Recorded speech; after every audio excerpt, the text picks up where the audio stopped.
Limang tao kabilang ang isang high-value individual ang naaresto matapos mabuwag ng mga otoridad ang isang pinaghihinalaang drug den sa bayan ng Libungan noong ika-3 ng Agosto taong kasalukuyan.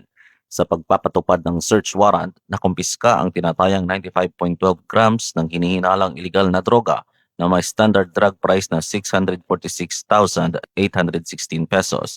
Na-recover din sa lugar ang iba't ibang drug paraphernalia na pinaniniwala ang ginagamit sa iligal na operasyon.